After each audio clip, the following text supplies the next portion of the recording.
What are you going to do about this flooded school? Oh, I said, we just gonna have to shut it down. Okay. And then we can move it to another school.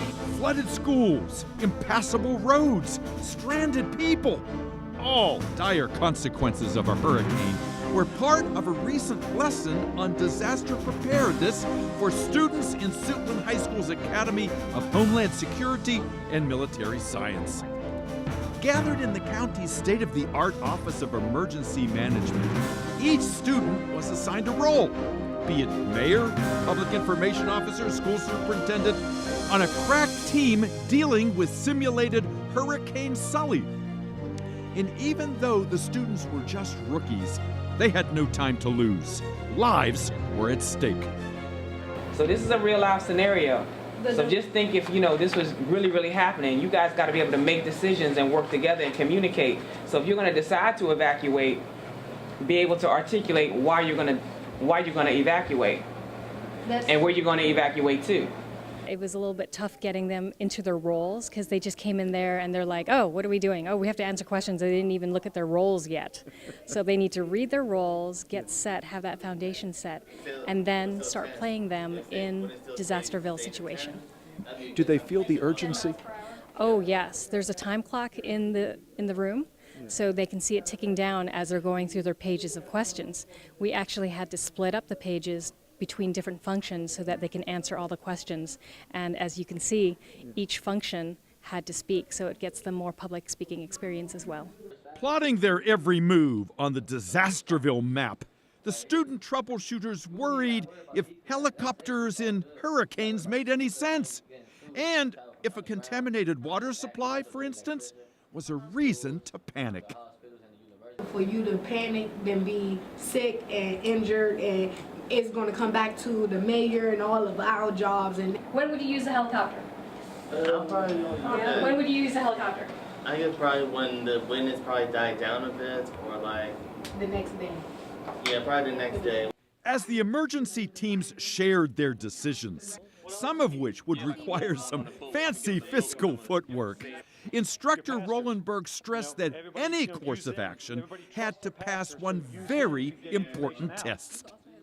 Can you explain your decision? That's the main thing. So that when the public comes and says, why did you choose that option, they want to know why you did. So you have to be able to explain. You just can't say because I said so. I'm gonna talk to the state and the whole country to give me some more money. Okay. Then, So you're going to ask for grant money? yes sir. Okay. Then, no offense, that school already flooded. The budget for that school, back in my pocket. But it definitely broadened my horizon. I definitely learned some stuff that I didn't know previous, and a lot of people don't even know about Homeland Security. Like when I say I'm in that class, people don't know about it. So I say it was worth it. And while no grades were given, the student actors got some very enthusiastic thumbs up from their trainers. They actually exceeded my expectations. They got engaged. In the beginning, they were a little leery about what their roles were, but then once they started to understand what the objective of the game is or the simulation is, they actually got into it and they actually rose above what we expected. They actually really did come up with some creative ideas of how to tackle some of the issues that were thrown at them. Were there any superstars in your room, people who you would like to hire if you had the chance? Of course. The kids that presented are great. They had some really interesting ideas on how to solve problems. And while most of the students have never had to cope with a serious disaster, they learned they could survive one by simply remembering to be prepared. Have you ever been through anything where you've kind of panicked and thought, my gosh, something's happening here and I got to do something? Well, when I was younger, my brother thought it was going to be a hurricane. It was a lot of wind going on. Yeah. So yeah, I had to calm him down. It's but good. I've never had to worry about anything like that. What I'm hoping for is that they have an understanding that, first of all, disasters start locally, they end locally.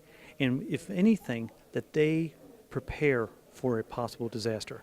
We want them to basically take home the message that we have to be self-sufficient for at least 24 to 48 hours. And I'm talking about the family unit has to be self-sufficient. So you've got to create a preparedness kit. You've got to have an idea of where you're going to go and meet your family members if something happens.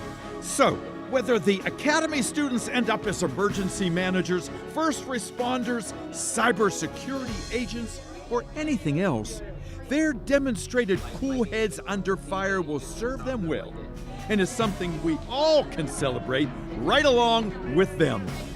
Congratulations to the Suitland Lifesavers and all the Prince George's students in college and career readiness programs.